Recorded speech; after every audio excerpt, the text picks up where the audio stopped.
चौहान साहब, आपने एक शिकायत की है, मुख्यमंत्री पोर्टल पर भी शिकायत की है। क्या शिकायत है, किस संबंध में शिकायत की है? कल हिंदू महासभा के हिंदू संगठन के सभी पदाधिकारी मुझसे मिलने आए थे।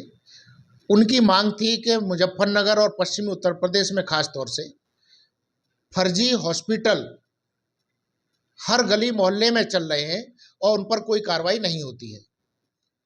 कुछ हमारे व्यापारियों का भी कहना है कि जो लाइसेंसधारी हैं, जिनके एमबीबीएस डॉक्टर हैं, सब कुछ है, उनकी तो रूटीन चेकिंग की जाती है, लेकिन जो अनऑथराइज हॉस्पिटल चल रहे हैं उन पर कोई कार्रवाई नहीं होती है। सब ऐसा लग रहा है तो मुझे कि मैं भी देख रहा हूं, मैं भी जाता हूं, लाइन लगा के हॉस्पिटलों के नाम है और कोई भी क्वालिफाइड डॉक्टर उनमें नहीं है। तो मेरी आज सीएमओ साहब से भी बात हुई थी।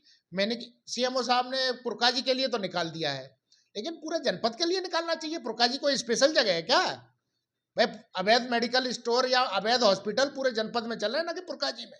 मैंने अभी चरथावल का उनको एग्जाम्पल भी दिया है, उस पर लिखा हुआ है कि 5100 रुपए में है और शुक्रवार के दिन कुछ कंसेशन भी दिया जाएगा। ये क्या है? मेडिकल लाइन की धज्जियां उड़ रही हैं और क्या है ये? क्या कारण है? स्वास्थ्य विभाग किसके दबाव में काम कर रहा है? देखिए, दबाव का तो मुझे पता नहीं है, लेकिन सीएमओ साहब को, डीएम साहब को और हमारे जनप्रतिनिधियों को इसमें कोई एक्शन लेना पड़ेगा। और नहीं लेंगे तो व्यापारी रजिस्ट्रेशन न करा के वो भी ऐसे ही काम करने लगे, फिर मैं तो उनको भी यही सलाह दूंगा। अभी एक बगरे का भी मामला था, वहाँ अल्ट्रासाउंड सेंटर था, 2 दिन सील लगी उस पर, फिर बताया जा रहा है कि अपने आप ही सील हटा करके वो अल्ट्रासाउंड फिर से शुरू हो गया। ऐसे अल्ट्रासाउंड के बारे में क्या कहेंगे? कोई किसी एमपी साहब का बता रहे हैं दबाव आया है स्वास्थ्य विभाग के जो। नहीं, अगर ऐसा बता रहे हैं तो बहुत गलत बता रहे हैं। अगर वो फर्जी है और किसी एमपी साहब के खोलने से, वो कहने से खोल रहे हैं, तो फिर तो सीएमओ साहब और एमपी साहब मिलके पूरे जिले को चलाएं और फर्जी हॉस्पिटल चलाएं। ऐसा नहीं होने दिया जाएगा।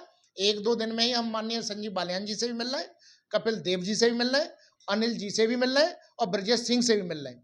अगर इसके बावजूद भी कार्रवाई नहीं होती तो हम लोग धरना प्रदर्शन पर विवश होंगे। अच्छा चौहान साहब, आप भी भाजपा में हैं। अब देखने में ज्यादातर ये आ रहा है कि भाजपा के लोगों की, अधिकारी लोग जो है कम बात सुन रहे हैं। क्या कारण है एकदम से जो है?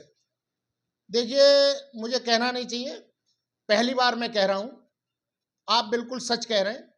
भाजपा के पदाधिकारी और कार्यकर्ता को अधिकारी निग्लेक्ट करते हैं, संगठन के लोगों को अधिकारी प्रिफर करते हैं, उनकी बात मान ली जाती है।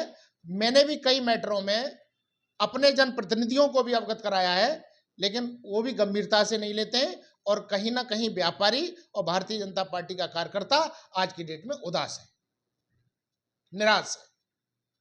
दवाइयों का भी है, नकली दवाइयों का भी चल रहा है। अभी कानपुर में पिछले साल, देखिए, पिछले साल मैंने ही उसकी, आप जो कानपुर वाली बात कर रहे हैं, मैंने ही शिकायत की थी और वो सब जनप्रतिनिधियों के संज्ञान में है।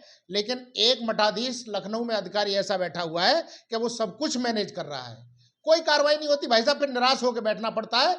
लेकिन इस बार हमने बीड़ा उठाया है कि अगर कोई कार्रवाई नहीं होगी तो धरना प्रदर्शन पर हम बाध्य होंगे।